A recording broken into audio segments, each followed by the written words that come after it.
यानी रहा रही। अब एक चीज गौर से सुनिएगा, कंटिन्यूस का कोई भी फिक्रा हो ना। अच्छा देखो, सबसे पहले हम पढ़ रहे हैं सिंपल सेंटेंस। सिंपल सेंटेंस जो होता है ना, क्या होता है? सिंपल।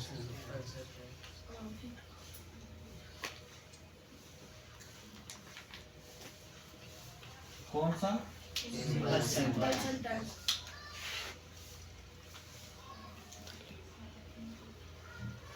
उसमें ये होती है तरतीब, पहले सब्जेक्ट, फिर वर्ब, फिर ऑब्जेक्ट। यानी जितने भी आप टेंस पढ़ोगे ना, सिंपल फिक्रे जो होते हैं, सादा फिक्रे जिनको कहा जाता है, उसमें यही तरतीब होती है। पहले सब्जेक्ट होना चाहिए, फिर वर्ब होना चाहिए, और फिर ऑब्जेक्ट।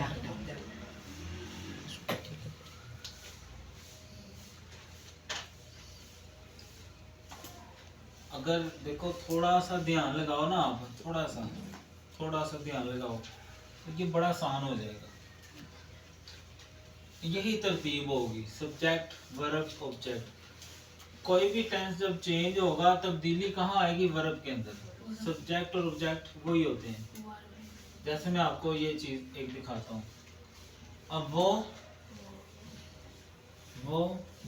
वो सब्जेक्ट नहीं चेंज हो रहा, चेंज कहाँ आ रहा है? यहाँ पे वर्ब पे, ये वर्ब होता है, ठीक है। तो कंटिन्यूस के जितने भी टेंस आप करोगे ना, कंटिन्यूस के जितने भी करोगे, उसमें वर्ब की फर्स्ट फॉर्म के साथ आईएनजी लगेगा, चाहे वो ये हो, चाहे वो ये हो, चाहे वो, ठीक है। कंटिन्यूस के जितने भी आप कोई भी फिक्रा आ जाए, उसमें जब वर्ब लगाएंगे तो कौन सा होगा? फर्स्ट और आईएनजी लगेगा। ये मोटा सा ज़हन में बिठा लो। कंटिन्यूस का कोई भी टेंस होगा, उसमें वर्ब की फर्स्ट फॉर्म के साथ आईएनजी, और परफेक्ट का जो भी टेंस हो, परफेक्ट का, उसमें आपने वर्ब की थर्ड फॉर्म लगानी है, ठीक है। देखो कितनी मोटी मोटी चीजें हैं, आपको पता चल गया। ये तो पक्का है ना, सिंपल सेंटेंस होगा तो यही तरतीब है कि पहले सब्जेक्ट की इंग्लिश बनाएंगे, फिर वर्ब की, और फिर ऑब्जेक्ट की। और अगर आपको पता चल गया कंटिन्यूस है, तो फिर वर्ब पहली फॉर्म वाला लगाना है और उसके साथ आईएनजी। अगर आपको पता चल गया परफेक्ट है, तरतीब तो यही है, लेकिन वर्ब कौन सा आएगा? तीसरा, थर्ड फॉर्म, ठीक है। यहाँ तक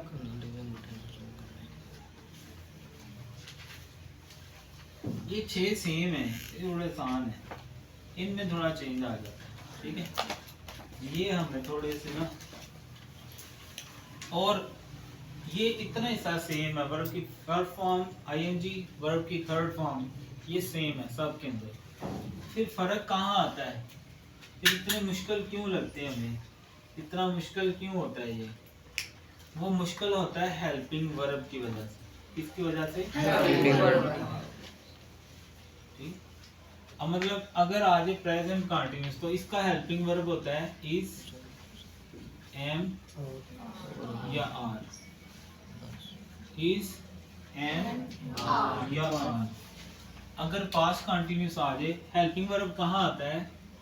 सब्जेक्ट के बाद होता है हेल्पिंग वर्ब, और फिर वर्ब, और फिर ऑब्जेक्ट। अगर पास्ट कंटिन्यूस हो, उसका हेल्पिंग वर्ब होता है वाज वर्ब। गौर से देख लो, वर्ब चेंज नहीं होगा, सब में सेम आएगा। यानी वर्ब की फर्स्ट फॉर्म आईएनजी, उससे पहले जो हेल्पिंग वर्ब है ना, प्रेजेंट में इन तीनों में से होता है, पास्ट में इन दोनों में से होता है, और फ्यूचर में विल बी या शैल बी, ठीक है। विल बी या शैल बी, ये चेंज होंगे बस, वर्ब चेंज नहीं होगा। वो वर्ब की फर्स्ट फॉर्म आईएनजी, इनमें भी थर्ड फॉर्म ही आएगी। लेकिन हेल्पिंग वर्ब कौन सा होता है? परफेक्ट में, प्रेजेंट में होता है हैज या हैव, पास्ट में होता है हैड, और फ्यूचर में होता है विल हैव या शैल। ये जो आवाजें आ रही हैं ना, कंट्रोल करें पेंसिलों की। चेंज कहाँ पे आया है? सिर्फ हेल्पिंग वर्ब में। प्रेजेंट कंटिन्यूस का पता तो चल गया, तो आप हेल्पिंग वर्ब सिर्फ याद करना है। ये मोटा तो याद कर लेना, वर्ब ऐसे ही रहना है आईएनजी वाला। वाज वर्ब याद रखना है, विल बी शैल। असल चीज ये याद रखने वाली होती है, हमें आप चीज को रटा मार होते हैं, सब्जेक्ट पहले मार ऑब्जेक्ट नहीं, वो नहीं याद करना, वो पक्का कर लो, सब में एक ही है।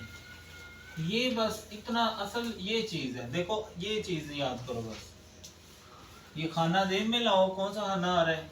इनको नाम दे लो ना आप लोग। 1 2 3 4 5 6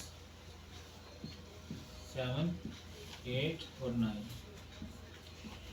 ये 9 जेन में बिठा लो, ऐसे भी जेन में बिठाओ कि ये कंटिन्यूस, ये फ्यूचर। अब 4 वाले खाने में इज़ मार आता है, बार बार आता है। 6 में will be, shall be, has और हैव, हैज और हैव सारी हैड, विल हैव और शैल। ये है सिंपल सेंटेंसेस के लिए। असल जो चीज याद रखनी है वो ये करनी है आपने। बाकी वर्ब की तरतीब ये होती है सिंपल में, सब्जेक्ट वर्ब ऑब्जेक्ट। और कंटीन्यूअस में जब आ जाओगे तो वर्ब में क्या मॉडिफिकेशन है? फर्स्ट फॉर्म वाला वर्ब और आईएनजी। और अगर ये होगा तो उसके साथ इज एम आर भी लगेगा, या वाज वर्ब या विल या be shall be. Has had been. आ रही समझ? उसके बाद इसमें जो है वो वर्ब की फर्स्ट फॉर्म लगती है, ठीक है।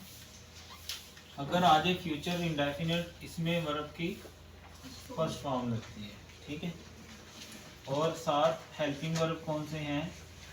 विल और बाकी। अब देखो जब आपने आज तक आप पढ़ते थे subject plus will plus verb की फर्स्ट फॉर्म प्लस ऑब्जेक्ट, ऐसे ही पढ़ते रहे हो ना, ऐसे ही पढ़ाया जाता है ना। हमें ये हर किसी में यही है, हमें ये याद करने की जरूरत ही नहीं है, तो फिर बचा क्या पीछे? असल में ये याद करना था, असल में ये चीज याद रखनी। ये तो आप गलत करते हो, वो तो सेम है, वो मैंने लिख दिया। हर किसी में यही तरतीब है, सब्जेक्ट के बाद वर्ब और फिर ऑब्जेक्ट। और जब हेल्पिंग वर्ब आएगा तो वो वर्ब से पहले आ जाएगा, ठीक है। इंडेफिनिट जो है इसमें भी वर्ब की फर्स्ट फॉर्म है, ठीक है, लेकिन इसमें एस और एस भी लगता है, ठीक है। अब ये वाहद टेंस है, देखो इसको याद रखना इतना आसान है कि इस सिर्फ ये एक ही टेंस है, इसमें वर्ब की सेकंड फॉर्म आती है। अब देखो आपको पता चल गया कि सारे टेंस एक तरफ और ये अकेला एक तरफ। कल्ला टेंस है जिसमें सेकंड फॉर्म लगती है, और किसी टेंस में भी सेकंड फॉर्म नहीं लगनी। कल्ला ही है ना, कल्ला ही शेर है, ठीक है। तो ये वाहद टेंस है जिसमें क्या लगती है? वर्ब की सेकंड फॉर्म। यहाँ तक रिवाइज करें 5 मिनट जल्दी जल्दी, फिर हम इसको करते हैं।